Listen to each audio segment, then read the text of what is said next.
ప్రతి ఒక్కరూ కూడా జీవితం అనే పాఠశాలలో నిరంతరమైన విద్యార్థులమే.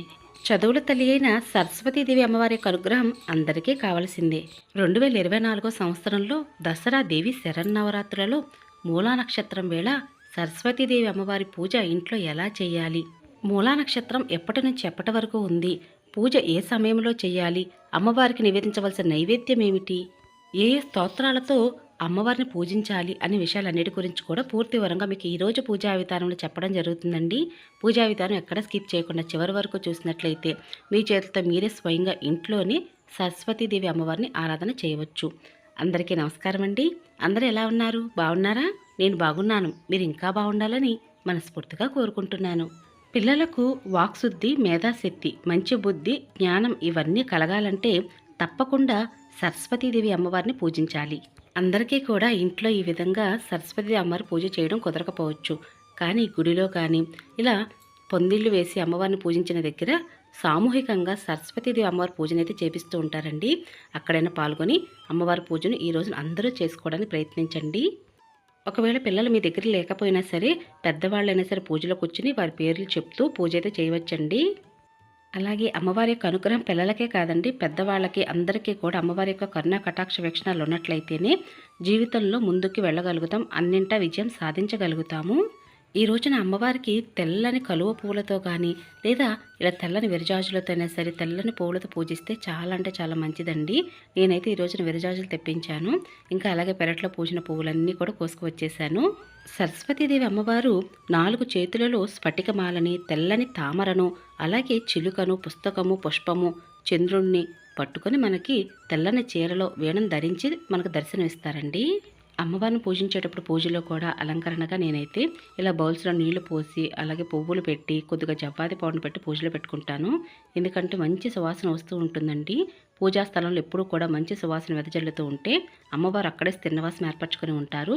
అలాగే మామిడాకులు కూడా నెట్టవేనండి, నేను తీయలేదు. ఈ మామిడాకులు మనం గ్లాసులలో నీళ్లు పోసి ఇలా మామిడాకులు పెట్టినట్లయితే మాత్రం 2-3 రోజులు కూడా అలానే ఫ్రెష్గా ఉంటాయి. ప్రతిరోజు మార్చాల్సిన అవసరం లేదు. మీకు ఫ్రెష్గా ఎప్పటికప్పుడు ఇలా మామిడాకులు దొరికినట్లయితే పర్వాలేదండి. సిటీలో ఉన్న వాళ్ళకైతే అందరికి కూడా ఇలా అవైలబిలిటీ ఉండకపోవచ్చు. అందుకని ఈ చిన్న టిప్ అయితే చెప్పాను. ఇంకా ఈ రోజున మీ పిల్లలు చదివే పుస్తకాలకి నిండుగా పసుపు రాసి కుంకుమ బొట్లు పెట్టి పూజలో పెడితే మంచిదండి. పుస్తకాలు ఇంకా పెన్నులు, పెన్సిళ్ళు ఇవి ఏమైనా సరే పూజలు పెట్టుకోవచ్చు. అందుకని ముందుగా పుస్తకాలకి నిండుగా పసుపు రాసి కుంకుమ బొట్లు పెట్టండి. పిల్లల పుస్తకాలే కాదండి, మీ పుస్తకాలు కూడా ఇంపార్టెంట్ డైరీస్ ఇవైనా సరే పూజలో పెట్టుకోవచ్చు. తెల్లని పూలతో పాటు కొంచెం పింక్ కలర్ పూలు కూడా పూజలో పెట్టుంటే చాలా అందంగా ఉంటుందేమో అనిపించింది. అందుకే విరజాజుల మీద అమ్మవారికి ఇలా తెల్ల గన్నేరు పూలతో అలంకరణ చేశానండి. చూడడానికి చాలా ముచ్చటగా ఎంతో అందంగా అమ్మవారు కనిపిస్తున్నారు.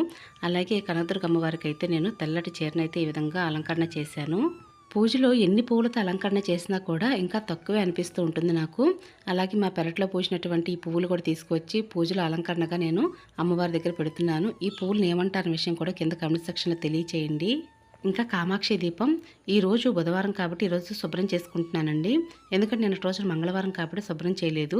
ఈరోజు బుధవారమే కాబట్టి ఈరోజు శుభ్రం చేసుకుని ఇంకా డబల్ టేప్ ప్లాస్టర్ అయితే ఈ విధంగా అంటించుకున్నాను. గన్నేరు పూలతో అయితే ఇలా అలంకరణ చేస్తున్నాను. కామాక్షి దీపాన్ని అయితే రకరకాలుగా అలంకరణ చేస్తూ ఉంటానండి. కామాక్షి దీపాన్ని పూజలు ఎందుకు వెలిగించాలి అంటే దేవి నవరాత్రులలో కలశం అఖండ దీపం లేకుండా మీకు పూజ ఎలా చేయాలనే విషయాన్ని ప్రతి ఒక్క రోజు కూడా పూజ వీడియో షేర్ చేస్తూ ఉన్నానండి. కాబట్టి కలశం అఖండ దీపం పెట్టడం లేదు కాబట్టి తప్పనిసరిగా కామాక్షి దీపాన్ని వెలిగించవలసి ఉంటుంది. 2024 సంవత్సరంలో అక్టోబర్ 9వ తారీఖు ఆశ్వీజ శుద్ధ సప్తమి, ఈరోజు బుధవారం, మూలా నక్షత్రం. ఈరోజు మూలా నక్షత్రం పూర్తిగా ఉందండి. ఈ రోజున విజయవాడ ఇంద్రకీలాద్రిపై కొలువు తీరు ఉన్న కనకదుర్గ అమ్మవారు శ్రీ సరస్వతీదేవి అమ్మవారి యొక్క అలంకారంలో మనకు దర్శనమిస్తారు. సరస్వతీదేవి అమ్మవారు ఈ రోజున తెల్ల రంగు చీరలో మనకు దర్శనమిస్తారండి. ఈ రోజున అమ్మవారికి నివేదించవలసిన నైవేద్యం పాయసం లేదా దద్దోజనం. అలాగే కనకదుర్గ అమ్మవారి విగ్రహంతో పాటుగా నా దగ్గర సరస్వతీదేవి అమ్మవారి విగ్రహం కూడా ఉందండి. ఇంకా పూజలు పెట్టుకుంటున్నాను. ప్రతి ఒక్కరి ఇంట్లో కూడా సరస్వతీదేవి అమ్మవారికి పటం కానీ లేదా విగ్రహం అయినా సరే ఇంట్లో తప్పనిసరిగా ఉండాలండి. కనకదుర్గ అమ్మవారికి ఎదురుగానే నేను సరస్వతి అమ్మవారి విగ్రహం కూడా పెట్టుకున్నాను. ఇలాగే ఇతర విగ్రహం అయినా సరే పూజలో పెట్టుకోవచ్చు. ఇతర విగ్రహం ఉన్నట్లయితే మీ దగ్గర అమ్మవారికి ఈరోజున అభిషేకం చేయండి. అభిషేకం అంటే మంగళకరమైన జలంతో అయినా లేదా పంచామృతాలతో అయినా సరే అభిషేకం చేయవచ్చు. మూలా నక్షత్రం ఈ రోజున ఎప్పటి వరకు ఉంది అంటే రాత్రి 1:30 వరకు ఉందండి. కాబట్టి ఉదయం నిద్ర లేచి తలంటు స్నానం అది చేసి ఇల్లు వాకిలి శుభ్రం చేసుకుని దేవుని మందిరం కూడా శుభ్రం చేసుకొని మీరు సపరేట్గా పూజాపీఠాన్ని ఏర్పాటు చేసి సరస్వతి అమ్మవారికి పూజ చేస్తే చాలా అంటే చాలా మంచిది. లేదంటే మాకు దేవుని మందిరం కొంచెం పెద్దది అక్కడే పూజ చేసుకుంటాము అంటే అక్కడైనా పూజ చేసుకోవచ్చు. మూలా నక్షత్రం వేళ ఈ రోజున పూజ ఏ సమయంలో చేయాలి అంటే అక్టోబర్ 9వ తారీఖు బుధవారం వేళ ఉదయం 5:06 నుండి ఉదయం 9:10 లోపు పూజ అయితే చేయవచ్చండి. ఇక ఆ తర్వాత ఉదయం 10:50 నుండి 11:23 లోపు అయితే పూజ చేయవచ్చు. ఒకవేళ ఉదయం వేళ మీకు పూజ చేయడం కుదరినట్లయితే సాయంత్రం వేళ పూజ చేయవచ్చు. సాయంత్రం వేళ పూజా సమయము 4:52 నుండి సాయంత్రం 6:28 లోపల పూజ అయితే చేయవలసి ఉంటుంది. ఈ రోజున అమ్మవారికి అమ్మవారి ముందు కూడా తెలుపు ఇంకా పింక్ కలర్లో పువ్వులతో అలంకరణ చేయటం వలన అమ్మవారి పూజ అలంకరణ ఎంతో అందంగా కనిపిస్తుంది కదండి. సరస్వతీదేవి అమ్మవారు చదువునే కాదండి, సర్వశక్తి సామర్థ్యాలను కూడా ప్రసాదిస్తుంది. పిల్లలు పెద్దవాళ్ళు పోటీ పరీక్షల్లో విజయం సాధించాలన్నా అమ్మవారి యొక్క ఆశీర్వాదం తప్పనిసరి. కాబట్టి ఈ రోజున సరస్వతి దీపాన్ని వెలిగించి అమ్మవారి ముందు పూజ అయితే చేయవలసి ఉంటుంది.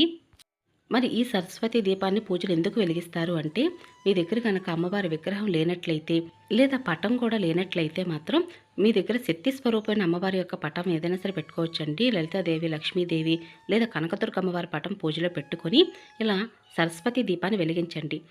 సరస్వతి దీపానికి మీరు పూజ అది చేయవచ్చండి. ఎందుకంటే ఎంతో ప్రత్యేకమైన దీపం అమ్మవారి ముందు తప్పనిసరిగా ఈ మూలా నక్షత్రం వేళ వెలిగించవలసిన దీపం సరస్వతి దీపం. చాలా సులభంగా ఈ సరస్వతి దీపాన్ని వెలిగించవచ్చండి. 2 మట్టి ప్రమిదలు ఉంటే సరిపోతుంది. ఈ మట్టి ప్రమిదలు కొత్తవే ఉండదని అవసరం లేదండి, ఇంట్లో ఉన్నవైనా సరే ఉపయోగించవచ్చు. మట్టి ప్రమిదలను ముందుగా నీటితో శుభ్రం చేసుకొని ఆ తర్వాత ఇంకా పసుపు రాసి నిండుగా కుంకుమ బొట్లతో అలంకరణ చేయాలి. ఇంకా ముఖ్యంగా సరస్వతి ముగ్గు కూడా వేయవలసి ఉంటుందండి. కాబట్టి ఒక ఇత్తడి ప్లేటు లేదా వెండి లేదా రాగి ప్లేట్ అని తీసుకొని ఇలా నిండుగా అమ్మవారి యొక్క ముగ్గునైతే తప్పనిసరిగా వేయవలసి ఉంటుంది. ముగ్గు వేసిన తర్వాత తమలపాకులు కానీ లేదా 2 అక్షంతలు వేసైనా సరే ఈ విధంగా మట్టి ప్రమిదలను ఆ ముగ్గు పైన పెట్టవలసి ఉంటుంది. ఇంకా చుట్టూ కూడా ఇంకా పసుపు కుంకుమలతోటి అలంకరణ చేయండి. అలాగే ప్రమిదను కూడా అలంకరణ చేయండి. అమ్మవారి యొక్క పటం విగ్రహం లేకపోయినప్పటికీ కూడా ఈ సరస్వతీదేవి అమ్మవారి యొక్క దీపానికి మనం ఈ పూజ అయితే చేయవచ్చండి. మరి ఈ సరస్వతి దీపం ఎలా వెలిగించాలి అంటే 2 ఒత్తులను కొత్తగా చేస్తూ 3 ఒత్తులు అయితే వెలిగించవలసి ఉంటుంది. కాబట్టి ఇలా 3 ఒత్తులను కూడా తీసుకోవాలండి. ఇవి మామూలు పత్తి ఒత్తులేనండి. ఇంకా పూజకి అన్నీ సిద్ధం చేసుకున్నట్లే అమ్మవారికి నిండుగా ఈ విధంగా అలంకరణ చేసిన తర్వాత చూస్తే మనసుకి చాలా తృప్తిగా ఉంటుంది. ఎంత అలంకరణ చేసినా కూడా ఇంకెలా అయినా సరే అలంకరణ చేయవచ్చునా లేదా అని 1కి 10 సార్లు అయితే నేను చూస్తూ ఉంటానండి. పూజలు అలంకరణనే కాదు, ఇలా అలంకరణ చేసి పూజ చేయడం వల్ల మనసుకు తృప్తిగా ఉంటుంది. ఇలా సపరేట్గా పూజాపీఠాన్ని ఏర్పాటు చేసి అమ్మవారికి ఆవాహనం చేసి పూజ అయితే చేయవచ్చు. ఇంకా నేను పూజలో ఎక్కువ దీపాలు వెలిగిద్దాం అనుకుంటున్నానంటే అందుకే ఆవునేతి దీపాలు కూడా నేను పూజలో పెట్టుకున్నాను.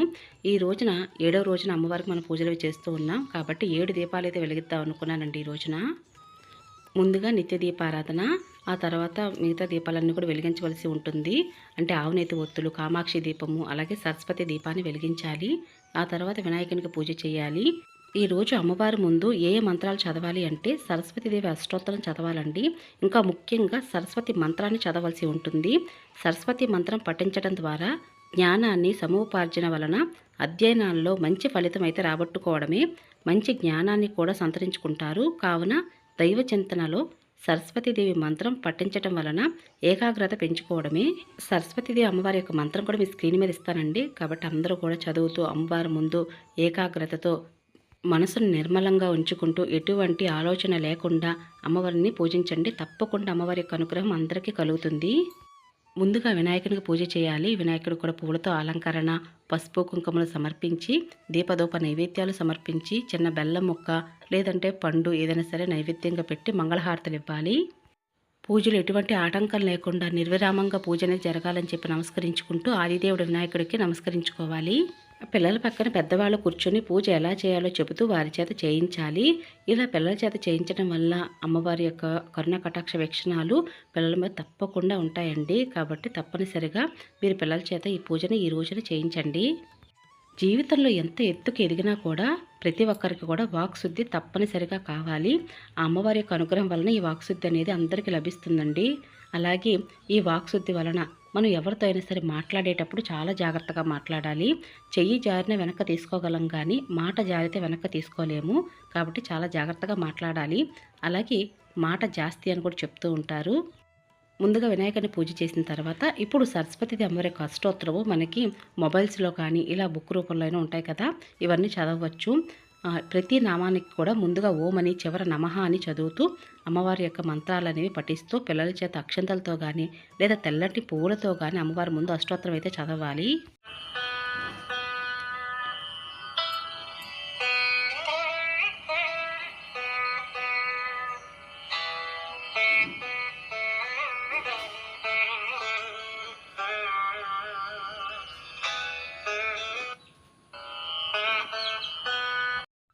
దేవీ నవరాత్రులలో ఆ కనకదుర్గ అమ్మవారు ఈ 9 రోజులు కూడా ఒక్కొక్క రోజు ఒక్కొక్క అవతారం ఎత్తి మహిషాసురుడు అనే రాక్షసును సంహరించారు. అంటే ఈ దసరా దేవి శరన్నవరాత్రులు చెడుపై మంచిని సాధించిన సంకేతకంగా ఈ 9 రోజులు కూడా అమ్మవారిని పూజించాలి. శక్తి ఆరాధనకు ముఖ్యమైన రోజులు ఈ దేవీ నవరాత్రులు. దేవీ నవరాత్రుల మూలా నక్షత్రం వేళ సరస్వతిదేవి అమ్మవారిని కూడా పూజించాలి. ఈ రోజున అమ్మవారిని పూజించడం వలన ప్రతి ఒక్కరికి కూడా అమ్మవారి యొక్క కరుణ కటాక్ష వీక్షణాలు నిండుగా ప్రసరిస్తాయి. ఇంకా పూజలో ముఖ్యమైనటువంటి పుస్తకాలు, పిల్లల పుస్తకాలు, మీ పుస్తకాలైనా సరే పూజలో పెట్టుకోండి. పెన్నులు కూడా పూజలో పెట్టవచ్చు. ఇంకా అమ్మవారి ముందు అక్షింతలతో లేదా తెల్లని పువ్వులతోటి అష్టోత్తరము ఇంకా అమ్మవారి యొక్క సరస్వతి మంత్రాన్ని చదువుతూ ఉండాలి. మరి ఈ రోజున పాటించవలసిన నియమాలు. ఉపవాసం ఉండాలండి పిల్లలు కూడా. అంటే ఉపవాసం ఉండవలసిన అవసరం ఏమీ లేదండి. పూజ అయ్యేంత వరకు, మీరు ఉదయం వేళ పూజ చేస్తున్నారా, పూజ అయ్యేంత వరకు కూడా ఏమీ తినకుండా పూజ అయితే చేయండి. అలాగే పిల్లలతో మాత్రం ఉపవాసం ఉండనవసరం లేదు. కాబట్టి వారు ఏదైనా పలహారం లాంటివి తీసుకొని పూజలో కూర్చోబెట్టచ్చు. ఇంకా పూజానంతరము అమ్మవారికి తాంబూలం అయితే ఇవ్వాలండి. తాంబూలంలో కూడా జాయిటి మొక్క, 2 తమలపాకులు, అరటిపళ్ళు, పసుపు, కుంకుమ, దక్షిణ సమేతంగా అమ్మవారికి ఈ రోజున సమర్పించవలసి ఉంటుంది. ఈ రోజున కుంకుమ పూజను చేయవచ్చా అంటే చేయవచ్చండి. మీరు మీ పిల్లలు కూడా చేయవచ్చు.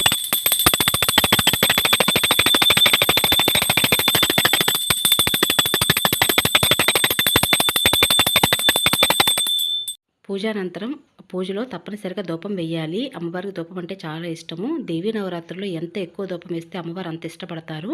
కాబట్టి ఉదయం వేళ సాయంత్రం వేళ కూడా ధూపం వేయవచ్చు. మీరు ఇన్ని రోజులు కూడా పూజ చేయడం కుదరినట్లయితే, అంటే దేవీ నవరాత్రులు ఇప్పటికే మొదలయ్యి 6 రోజులు పూజను పూర్తి చేసుకున్నాం కదండి. ఇప్పుడు 7వ రోజున మీరు ఇప్పటి వరకు పూజాపీఠాన్ని ఏర్పాటు చేయలేదు. ఈ రోజున పూజాపీఠం ఏర్పాటు చేయవచ్చా అంటే చేయవచ్చు. ఇక నుంచి కూడా పూజను కంటిన్యూ చేయవచ్చు. లేదా ఈ ఒక్క రోజైనా అమ్మవారిని పూజించవచ్చు.